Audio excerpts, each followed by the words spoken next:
In this one, former Indian first-class cricketer Raj Chaudhuri gives a masterclass on the batting setup, including the stance, grip and backlift when facing pace and spin bowling. Let's go.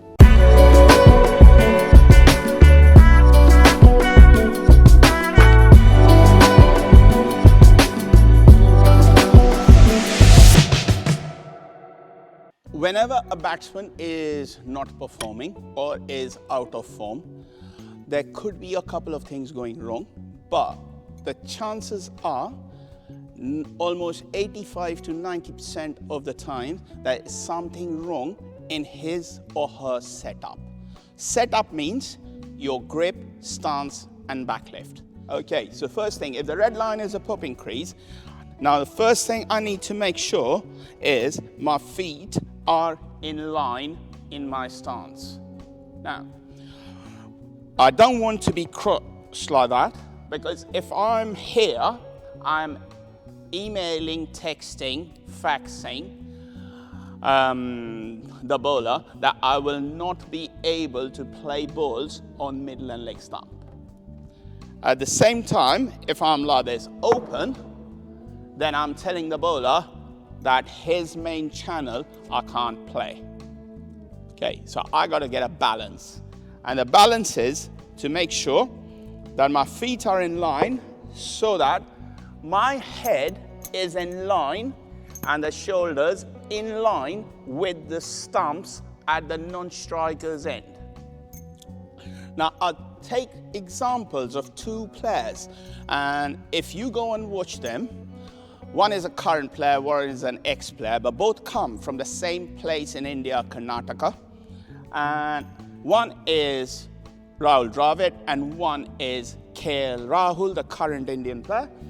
And if you see them in their stance, constantly they keep this head towards the non-striker end stumps. So why they do it is from this position, when the ball is being released and they move to the ball, that shoulder goes in line with the bowler. If the shoulder is locked up too early, when it goes, the shoulder starts going to mid off, which you don't want. So it's really important in your setup that your feet are in line, head, shoulder, towards stumps at the non-striker end. After that comes the grip. Now, the top hand grip is important, but more important is the bottom hand grip. So what we need with a bottom hand grip is a V, which sits between the outside edge of the bat and the splice of the handle. So this is the V we're talking about. Now, if my grip is right, when I turn the bat handle or bat face, that handle will be in line with my forearm. If the grip turns and I turn it, now see where the handle is in relation to my forearm. It cannot happen. Okay, the moment that happens, this side loads up, bottom hand loads up, shoulder go upward that way, bat face closes, disaster happens. Now, top players won't get into this shape, but they will still close the face, they'll go a bit legs offside of the ball, head will tilt, they will play at balls outside of stump, which normally they would have left alone. Okay, so it's really important to get this stance part and the grip right. And then I have an analogy, you might like it, you might not like it, which is the left hand on my top hand is the butcher's hand. Okay, so I hold it really tight. The bottom hand is a painter's hand. You don't paint holding a brush like that.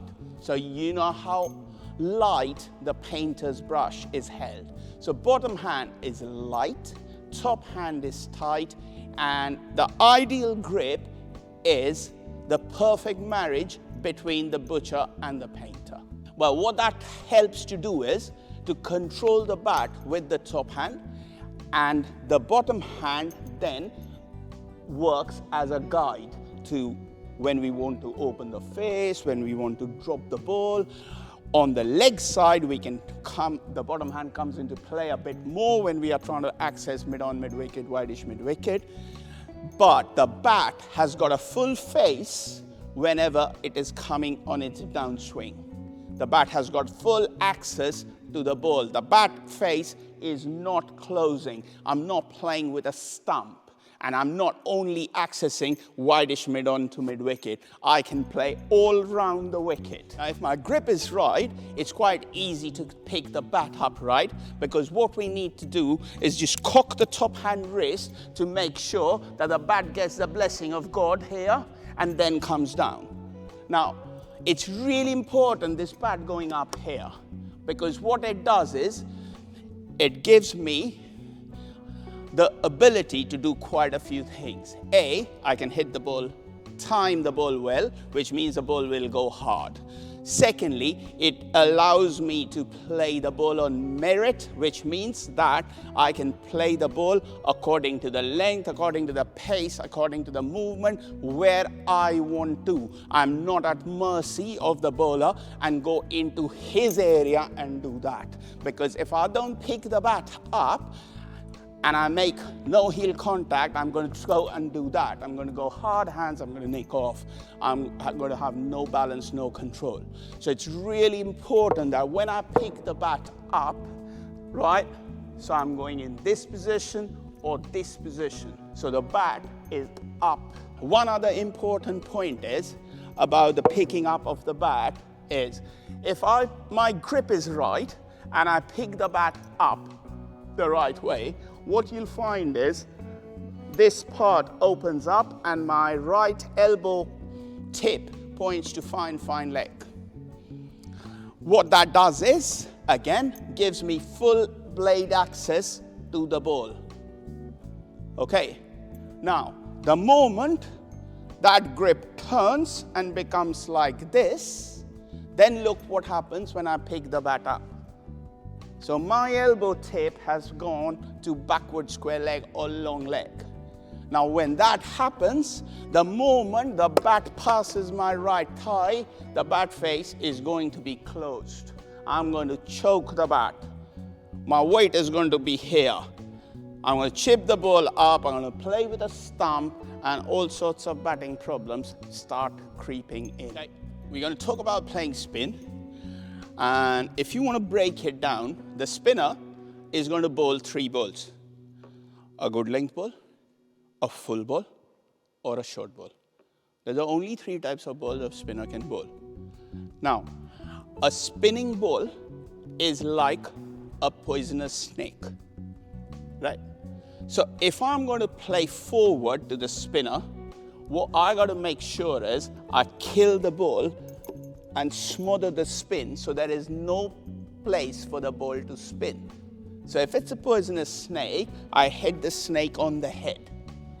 So that's the first part. If I have to defend, I need to make sure I'm right on top of the ball. Second part is I play the ball after the ball has spun and I use the crease. So if the ball is coming this way, I go here. If the ball is going this way, I go here. I can also go and play into the spin or go and play into the spin if my footwork is right.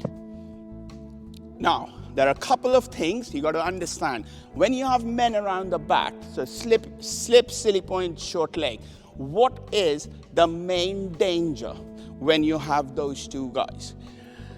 Now, a lot of times, spinners have these 2 guys for psychological pressure, okay? Now, if you are growing up in the subcontinent and you have to come up the ranks, you just get used to playing with men around the bat, okay? You start ignoring them after some time. You don't even realize they're there, because what your main job is to make sure that if I'm going to be hit on the pad, the ball hits the pad below my knee roll. If the ball hits the pad below the knee roll, right, even if I get a nick on the pad, that is not going to carry to silly point, short leg. The difficult one is when I go here, have bat and pad close together, ball turns, gets a nick, hits the knee roll and up, then I'm done. So I have to make sure that when I'm playing on the front foot, I get that much close to the ball that if the ball hits me on the pad, obviously LBW is a different question, but to avoid those two guys, I got to make sure that I'm as close to the ball and the ball hits me below the knee roll, not knee roll and upward. So that is one main thing. Second part is extending this top hand, because the moment you extend the top hand, your bottom hand grip becomes loose and you don't poke, prod at the ball. You go with soft hands. So the ball hits the bat, it literally dies. You know a batsman has played a spinner well on the front foot defense. When you see it on TV, they play it and just give it to the city point or the keeper like that. You see it a lot in Test cricket when a good player is batting. Okay, when you are defending and the ball is going to extra cover or mid-wicket, that is bad batting. If you drive, that's different. But if you are defending a ball to a spinner and the ball is racing to the mid-wicket in the circle, that is terrible batting. That is top, bottom hand squeezed grip. So that is not going to make you survive on a turning track against a quality spinner. And then you have to be really light and quick on your feet. A lot of people, batsmen who travel to the subcontinent, struggle because the patience factor is very low. So you have to bat time. You can't go and think that I'm going to score a runner ball on a turning wicket in a red ball game. It's not going to happen if decent bowlers are bowling. So you have to bide your time at the wicket. The more you bat, the longer you bat, you will get used to it. You'll get balls to score off. The other point about moving against a spinner is you do not move early. So when a good spinner bowls, the ball's shape is the shape of a parabola, right? Now, you do not move, you can trigger, but you don't make your final movement when the ball is going up. If you make your final movement when the ball is going up, you're going to be a sitting duck, because after that you can't do anything. So you have to wait till the ball has reached its peak and about to drop to make the correct movement late and quick once you have judged the length of the ball. That is how you go about playing spin. One thing that makes playing spin quite difficult nowadays compared to previously is the advent of the DRS. So which means that previously, during the times we played first class cricket, if you couldn't read a bowler, right, it was okay to go forward, play the ball and hide the bat inside, and no umpire would give you out on the front foot if you almost bluffed umpire into believing that you are still playing a shot. The only time they would give you out is if you try to sweep and missed it. However, with the DRS, that has become a bit difficult, because now, in olden times, if the ball was turning away from us, we were not bothered about the ball coming in. We only made sure that we covered the turning ball. But now you have to cover both edges.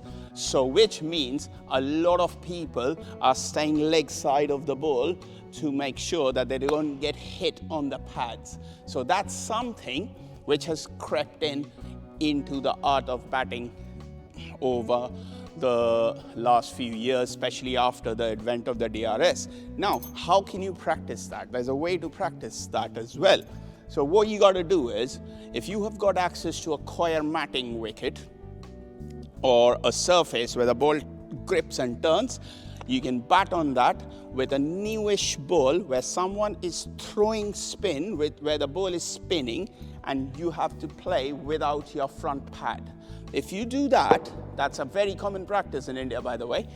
If you do that, what happens is this movement becomes really quick, and this shortening of the front foot becomes quick, because if someone is throwing spin hard at you, you're not going to stand there and get hit on your knee. That's quite simple. So that's your defense mechanism kicking in, and then makes your footwork really quick towards the ball or coming in here and playing the ball. So this is what can be done to negate the DRS, as well as playing the ball a bit more in front, which we all used to do initially. We never played bat and pad together. We played bat in front, which again helps to negate DRS, along with the fact that when you land your front toe, you need to make sure that the toe is open and not locked. Be sure to check out Raj's coaching academy, link in the description below. Also, tap or click the end screen for the masterclass I filmed with Raj on playing off the front and back foot as a batter, and I cannot wait to see you over there.